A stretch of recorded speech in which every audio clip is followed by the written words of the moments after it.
I'm past the point of return, it's for the legacy. You know the road can feel cold, but this my destiny. No more pretending or tripping over excuses.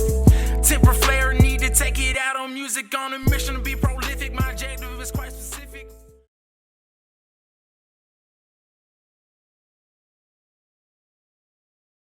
What's up, everybody? Welcome back to another episode of Resilient Man Project. I'm Jonathan York. I'll be your guide on this journey to resilience. Guys, I hope you guys are having a wonderful morning, evening, afternoon, night, wherever you are, whenever you're listening. I sure appreciate your support. If you are listening on Apple, if you go to the top right, click the three dots, follow the show. I'll be waiting on you on Wednesday morning. All other platforms, Resilient Man Project, YouTube, if you like video, Resilient Man Project. Find us on social media, pretty consistent, Resilient Man Project. Follow us, like us, engage with us. If you send a message, I'm the guy on the other end responding. Love to hear from you. Well, it's a big day for Resilient Man Project. We have our first lady in the house, Miss Tracy Taylor. I met her a few months ago. Now we're in a coaching program together, and she is the host of Egocentric podcast and the owner of PhytoFit. How you doing today? I'm doing great. Thank you so much for having me, Jonathan. Hey, no problem. So, yeah, I think there's a lot of value here, guys, or ladies, whichever one that's listening, because Tracy's gone through some things and has some, direct impact on men and maybe the way we do things, or maybe you're in a relationship right now, you don't understand some things. So I'm just going to kind of hand it over to Tracy and let her tell her story, and as questions come up, I'll jump in, but take it away. All right. Thank you again so much for having me to share this story and to hopefully share some perspective. So I was in an 8-year-long relationship. 4 of those years we were married.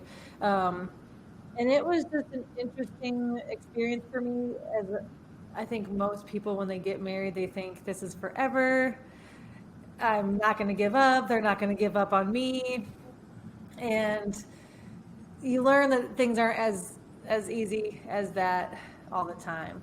And I guess I should just jump in and say that I am in that statistic of women who have filed for divorce and decided that the relationship was no longer benefiting me as a human being. So my approach to most of things in life isn't about a man or a woman. It's more just, I'm a human, you're a human, we're two humans trying to coexist, trying to share a life together, build a life together. It has to be mutually beneficial for both people involved. Sorry, my cat is trying to get in this. You might hear the door. So it's about being mutually beneficial, and I think a lot of women get to a point where it's not benefiting them anymore, right? We're working our butts off. At least this is the general collective woman perspective, is like we're working our butts off out of the house, we're working our butts off inside of the house.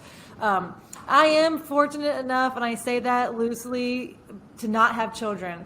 So I don't have that same burden that a lot of other women have in terms of childcare on top of household chores, on top of a job or a career or hobbies or self-care and that sort of thing. I raise animals, and that's a lot easier to get away from, to get a break from. You're not hurting anyone's feelings when you say, I've had enough, it's time to go lay down or be by yourself. Dogs don't get their feelings hurt the same way a kid is going to feel the impact of that rejection in that moment. Even if the parent really is tired and needs a break, they don't understand. So I don't have that same burden as a lot of other people do, but still there's a loneliness that I experienced in the relationship that for me, and actually Marshall posted something recently about real men don't leave their families, and there was a huge conversation on that post about men leaving and why don't they leave if they're unhappy, right? Like that was what I was experiencing, was my husband was really unhappy. So why are you still here? Like, we don't have kids. Like, we don't have that same sort of glue that's holding the relationship together. What's keeping you here if you're so miserable? And you're miserable to be around. You're miserable to solve problems with. Like, I don't know how many times he's stated, I hate my life. I hate this house. I hate this car. It's like, well, what? I think we all want to feel like we're making somebody happy. And I think a lot of men experience that issue, is that they feel like they're not good enough, they're not doing enough. And they have that sort of complex, like if she's not happy, then I'm not enough. But women have that same complex. Like if you're not happy, me and the kids, me and the dogs, me and the whatever, we're not enough, right? To make you happy, to keep you in a positive mood, to bring on some level of gratitude. And I was missing a lot of that, a lot of just gratitude and appreciation for who I was as a human, who I was as a partner, the whole nine. And I'm sure a lot of the listeners can relate to that, both men and women. Yeah, for sure. Right. Yeah, for sure. Absolutely. I mean, you definitely want to feel, loved, and you want to feel appreciated, right? Absolutely. And I also, for me, wanted to know that I had somebody that I could solve problems with. It wasn't just, the problem is a problem in and of itself, right? We don't need to have bad attitudes in the midst of this problem. That's going to make things worse. It's definitely not going to make it any better. And in my relationship specifically, I learned to just be quiet, that just being quiet was the best way to avoid serious conflict or the conflict escalating beyond what it needed to be. And I spent several years just being quiet. And I did have a breaking point. I don't remember how many years. Not to be dramatic, but to be a little dramatic. I spent so many years crying alone, crying by myself, going into my own space and like sitting in that space and trying to work out what's going on here. What's the problem in this relationship? Why are we so unhappy with each other?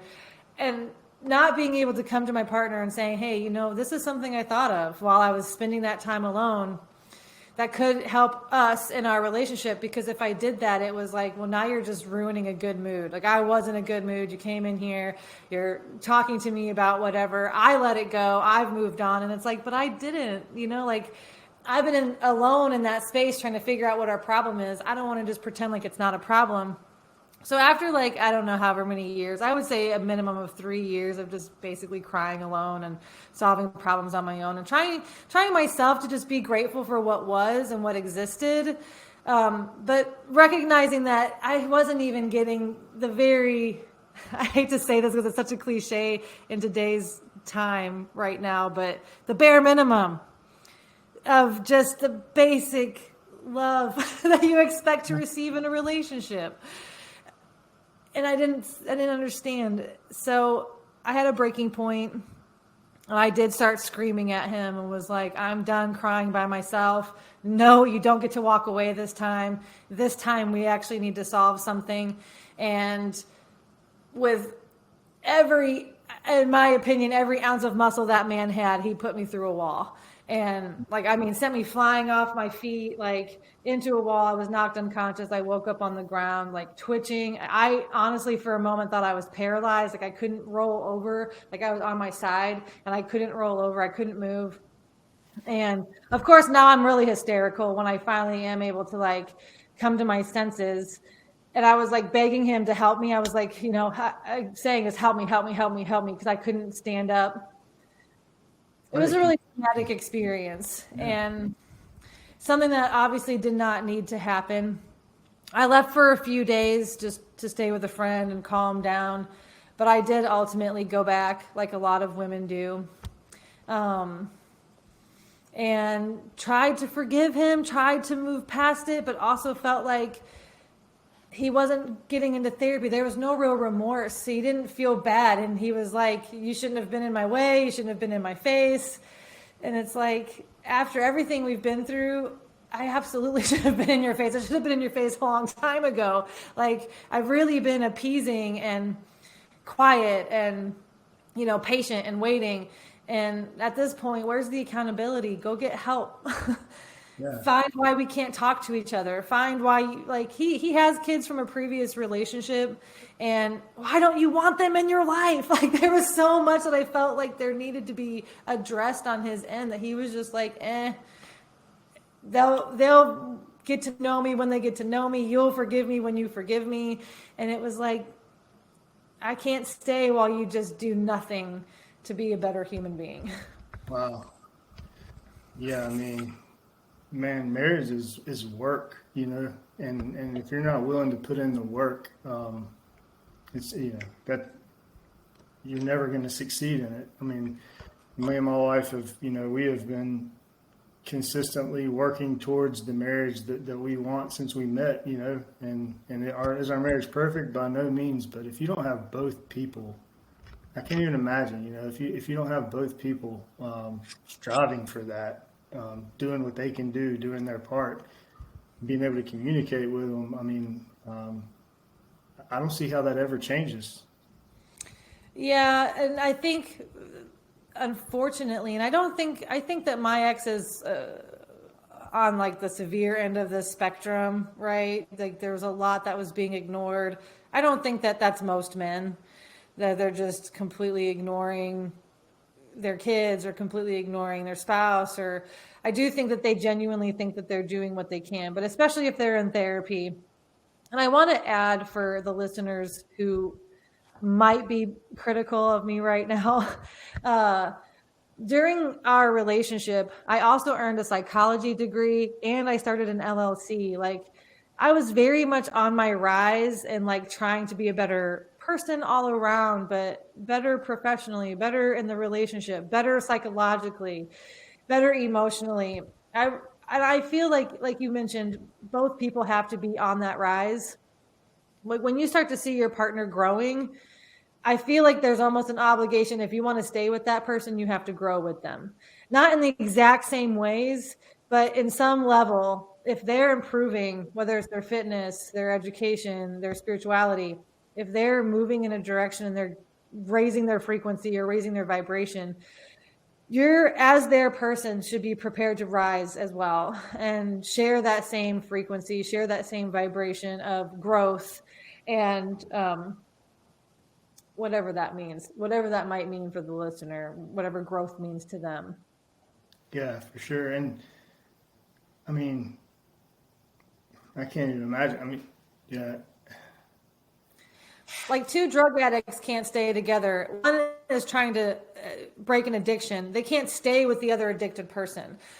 Both people have to agree that we're breaking this addiction together if we're going to remain united, 100%. If that makes any sense. So if like one has like a serious problem, whether that's an anger problem, lack of communication, whatever, and one goes and is like, I'm going to go and attempt to improve myself in my communication, improve myself in my emotional intelligence, whatever that is, the other partner has to be willing to say, I can improve too. I can expand my vocabulary. I can expand my knowledge in whatever area. Like for me, I had to really examine being a codependent. And codependence, one of the main qualities of a codependent is attempting to control other people.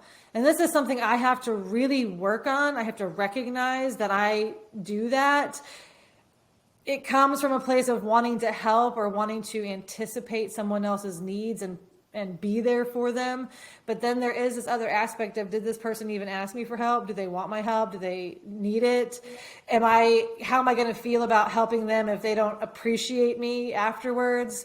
Right? Like, and then set my clear boundaries. Like, nope, that's probably going to make me feel bad. So I'm not going to do it. Like later on, if you don't appreciate me the right way, I'm not going to feel right. And so I'm not going to do that task, if that makes sense. Yeah, for sure. And codependents tend to link or attract narcissists. I think that term is popular these days. Right now, everyone's talking about narcissism. Yeah, I'm pretty sure you had yourself one there. Yeah. And so that was another, like, how do I break that? Because, in my mind, it was like, I really love this person. And I also was like in this weird phase when I met him that I wanted to work with a person. I was really detached from relationships, from romance, and was any character flaw, I'd be like, moving on. You're not worth my time. And I felt like that was weird. Like that can't be the truth. Like nobody's worth my time. Extreme to the other. All right, so I was like, I don't know, maybe I need to actually like work with another human being and be willing to work with somebody. And that turned into ignoring a lot of red flags and a lot of moments earlier on where I should have been like, I can kind of sense that this isn't right for me, and letting it go early on instead of trying and trying and trying, which I think happens to a lot of people. And I don't know. I'm just speaking from observation, but they get with somebody, maybe they have a child with that person. The relationship was never really right. And so it's two people trying to make something right that was never really right from the beginning. And again, that not only do relationships require both people, but if that's the situation and you're like just with the person trying to make it right, both people really have to be on board. Like, what does right look like? And, you know, the other thing I mentioned on Marshall's post was in the context of a relationship, and this is just my idea, but I'm here for you and you're here for me. Like, we do still have ourselves. Like, I'm still my own independent, you know, autonomous person, and you're still your own autonomous person. But we come together to meet each other's needs, right? You have a need, I have a need. Can we honestly, reliably satisfy that need in the relationship? Again, whatever that is, right? Like, we can make it easy by talking about gender roles, but like, if I know for sure I'm going to show up by doing the dishes and doing the laundry, and you are for sure going to show up by taking care of the lawn and the cars and the gutters and, you know, whatever, then do your job and I'll do my job, and together we're satisfying each other's needs, and there shouldn't be any right of our argument, right? The argument starts to come up when there's a lack of appreciation, you're taking each other for granted, or you're not doing the job, you're not satisfying the need that we discussed, that we're being honest with each other, not just trying to play some game to manipulate each other into satisfying the need, but being able to say, this is why I'm in this relationship. This is what I want from this. Yeah, I think back to, you know, earlier versions of myself, and even from a previous marriage, like really messy versions of myself. And I think that a lot of men get caught up in their own little world of what they had to deal with at work, or what the amount of time, or what kind of, just get caught up in their world. And then they just go to that. Well, she just doesn't really understand everything that I go through, everything that I do. And I think the men have to get to a place of self-awareness to be able to really kind of take a step back and look at the whole of the marriage, and not get caught up in just, you know, what I do, and vice versa, or the woman, you know, what you know, you don't have any idea what I deal with every day. I think there's a lot of that in marriage. I absolutely agree with that. Right. Again, I think it goes down to, it depends on the dynamic. So I'm really lucky. Like, I have to say, like, I have a fantastic life. I have found a way to earn money from my home. And so I get the best of both worlds. I get to make some money and pay for a nice lifestyle, and I get to stay at home and do all my chores, right? So like, my day gets to be broken up, so I don't have to like come home from work and like, now there's stuff to do, you know, in addition to that.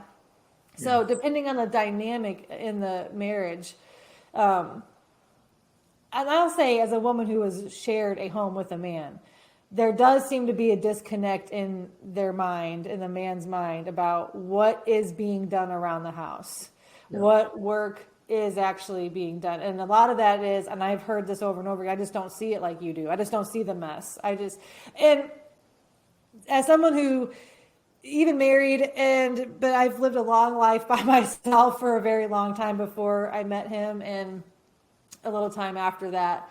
And I'll tell you, I'm just as messy. I'm just as messy as a man is. And sometimes I'll see these TikToks of women complaining about not getting help around the house, and I'll be like, look at my house. I will get to it when I get to it. And a lot of men say the same thing. I will get to it when I get to it. And I will, for the male listeners, say this much.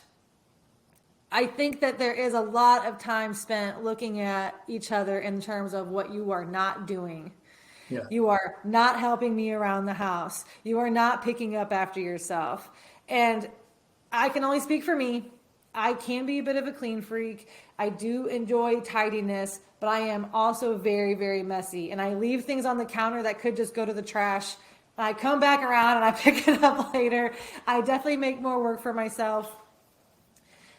So, But it's knowing your partner, right? It's knowing what bothers them or what they would appreciate, right? Like it's doing things maybe that don't matter to you, but they matter to her or him, right? So I mean that's what marriage is. I think it's that compromise, that sweet compromise or harmony or whatever you want to call it, and it's genuinely wanting whatever your partner wants, and this isn't a marriage show or whatever, but like whatever your partner wants or your husband or wife wants is knowing that and genuinely wanting to kind of fill that void or fulfill that that thing for them. It's not much less about you. It's more about them.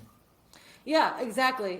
My role is for you and your role is for me. Like if you're in a heterosexual relationship, really any partnership, really, again, you're here to satisfy a particular need. So yeah, what matters to me should matter to my partner ultimately.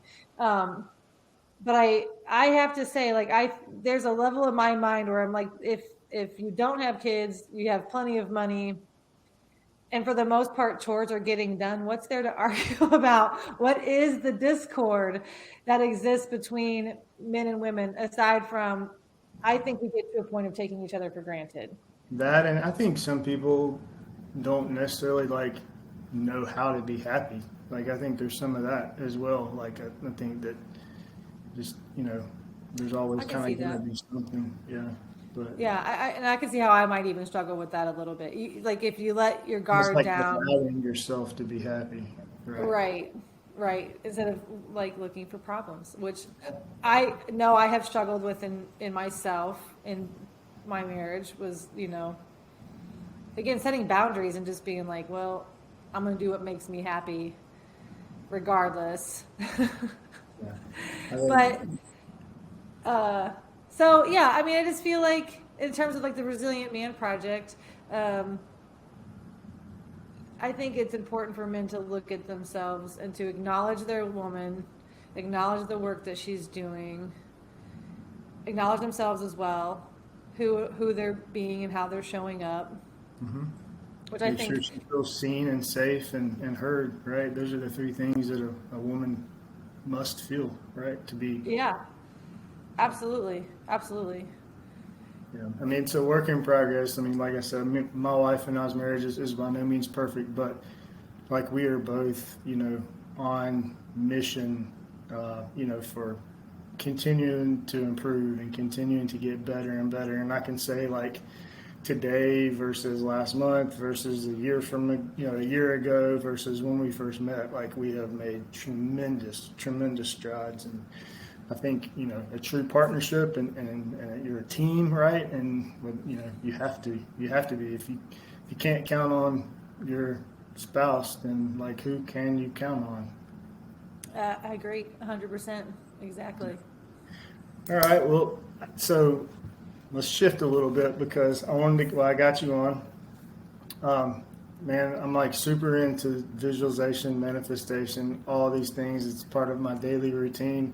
Now I've been intrigued by them for quite a while, but I really started believing in it because of, I spent 3 years in prison, and during that time, I imagined on a minute, almost like hourly basis or whatever, the life that I was going to build when I got out, and it's amazing how fast that life happened when I got out. And I really think that I programmed my subconscious to build that life while I was in prison.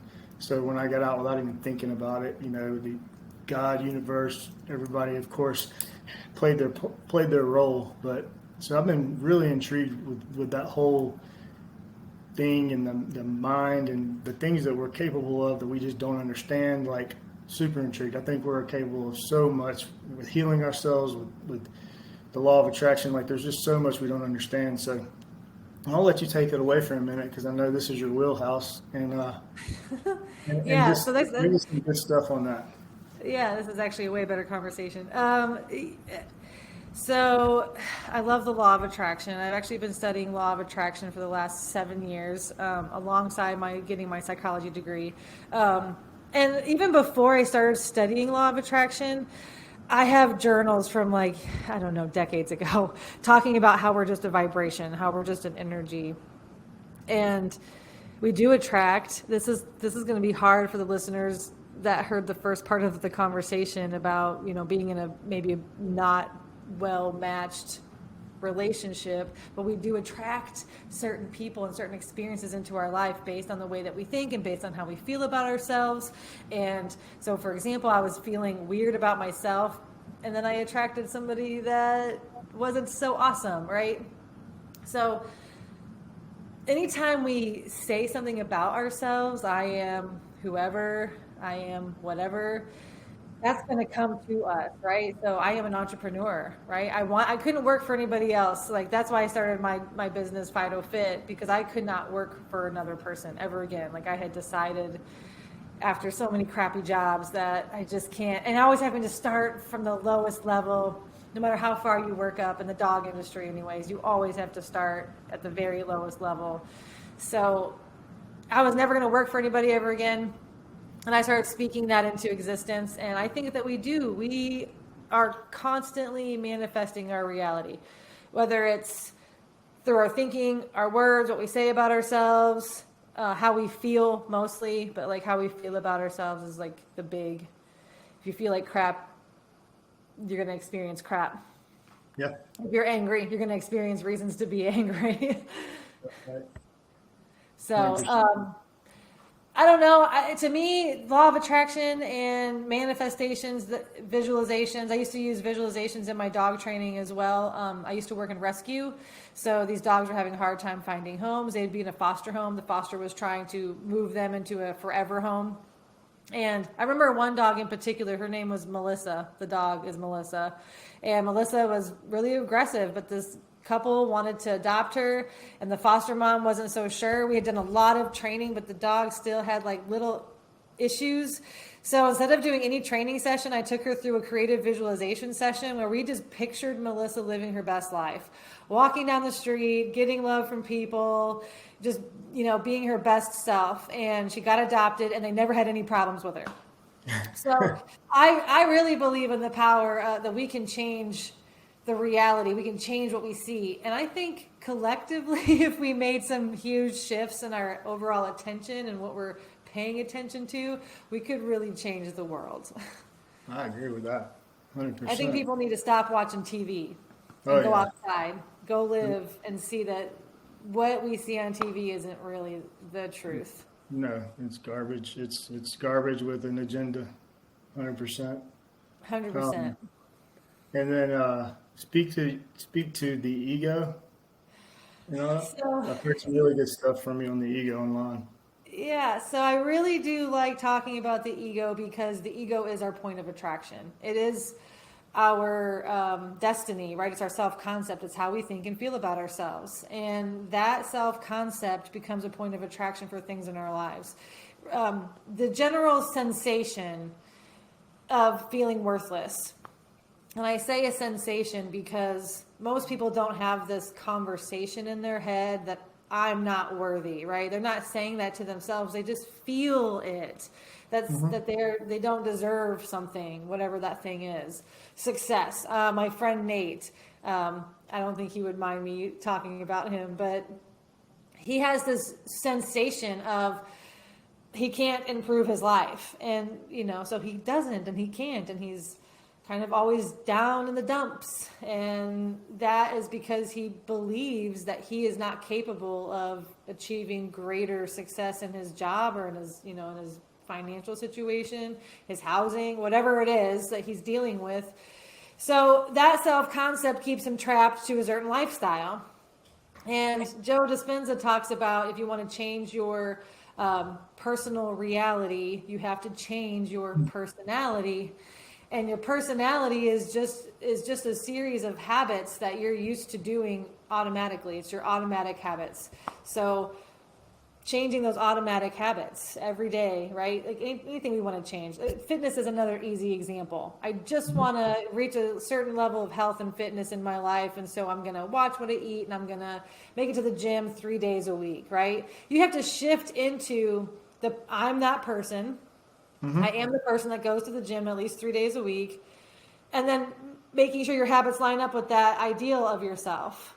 Yep. And before you know it, then you are someone different. And so Egocentric, the podcast that I host, is really about just that, how your ego evolves. Wow. You don't want to stay the same. You don't want to be the same person. I know I don't. I don't want to be the same person I was 10 years ago. It's really, I mean, I've never heard it put quite like that, but it really speaks to me over the last 2 years, man. I mean, I have complete makeover, like in 2 years from a spirit. I mean, I've always been fairly spiritual, but I mean, nothing like I am now. You know, my dropped 50 pounds, got in shape, and I attribute it all to small habits. You know, like the book Atomic Habits. But at this point hadn't read that. I just read that book and I was like, oh wow, this is exactly what I did, you know. But it's small habits on a daily basis. They compound over time.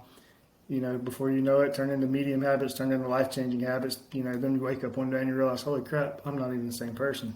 100%. Exactly. 100%. Exactly. And same for me. You know, I had this self-concept when I was younger that I was stupid because I didn't do well in school.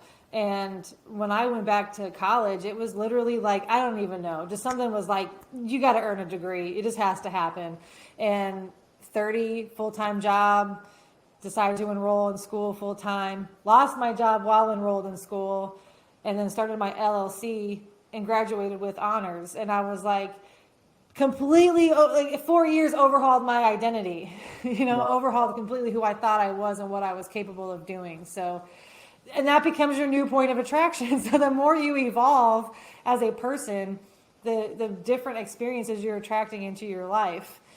And I think that's really important for people to understand, like the small, tiny habits, little things over time. For me, I tend to do big jumps. I tend to like just dive in like that. Like I'm going back to school out of nowhere. But the small habits too that just change your life over time and change how you think. Even from being angry in traffic, you know, I used to have wicked road rage, and I was in so many car accidents, and I was like, I have to change how I feel about traffic. And now, never. And I don't know, not to like knock on wood, like not to jinx myself, but like I feel great in traffic. I don't even like experience traffic the same way other people do. I mean, even through all the growth, you know, I'm basically a year in to my other business, and I mean, 2022 was challenging, like financially, from a standpoint of first-time business owner, not knowing what the heck I'm doing, to the economy, you know, the inflation, Russia. Like a week after I started the company, Russia, Ukraine started, so it's you know, and not only that, but it was like these things completely out of my control, truck problem after truck problem, and there's just, I got to the point where I lived the whole year from a place of scarcity, from a place of what's going to happen next. Oh my God, what's next? Oh my God. And I lived the whole year like that. And, you know, through Christmas and kind of some downtime, I made a mental shift going into 23. And I'm not even the same person I was a month ago. Like, it's amazing, you know, if you can figure out how to do it, how to shift that mindset. Man, mindset is just, it's critical to life. It's the way that you look at your life, the way you approach things. That's your life. I mean, how you view your life is your life, right? So, I don't know. I made that shift, and I was like, you know, no matter what 22 looked like or the financial situation looked like at any given time, I'm operating, you know, from a place of abundance, from a place of, it's, you know, if it's meant to happen, it'll happen. And almost instantly, I felt better, and things started changing. You know, it's amazing. I think so. If I could leave the listeners with two things about the law of attraction, I would say the biggest habit we need to change is to just make ourselves feel better, right? We think that in gaining something, money, the relationship, the job, in gaining whatever it is that we are pursuing, that we're going to feel better. And so at the core, what we want is to feel better, right? So when people say we shouldn't need the external validation, I think that it's a bit misunderstood, and that we shouldn't need the external thing to feel better. That if we feel better first, that external thing is coming towards us. Yep. But in not feeling better, we keep it away. Whatever it is that we're trying to attract, because that's what it is, the law of attraction. I agree. I love it, man. I love the whole concept. I love, I just think there's so much that we are capable of, our mind is capable of, our bodies are capable of, that we just don't understand. And kind of been on this search to become operating at like peak level, even if it's just for a little while, see like how far that I can take it, whether it's my nutrition or my diet or the way I work out or eat, the way I read, but spiritual growth, and it's all connected, it's all one thing, your mind, your body, your spirit. Like if one's off, they're all off. Like it's all a working organism. I agree with that. And I think in terms of spirituality, fitness and diet actually really matter. Nutrition and fitness matter, because our body is conductive, right? It's magnetic. It's, our thoughts and our feelings matter, and the chemicals released when we eat certain foods, we're affecting ourselves. And by eating crap, we're Like that. we are crap, you know what I mean? And so we're going to attract crap. I think people really take for granted their diet and their fitness, because they don't think that has anything to do with it, but It does. it really does. Yeah. Yeah. Well, thank you so much for coming on. It's been fun. I appreciate it. Yeah, it was a really great time. Thank you so much, Jonathan. I had so much fun. All right, guys, if you got something out of the show, leave me a review or rating. That helps get more eyeballs on it. Help me grow this thing to what it can be. I appreciate you all. I love you all. I will see you next week. I'm past the point of return. It's for the legacy. You know the road can feel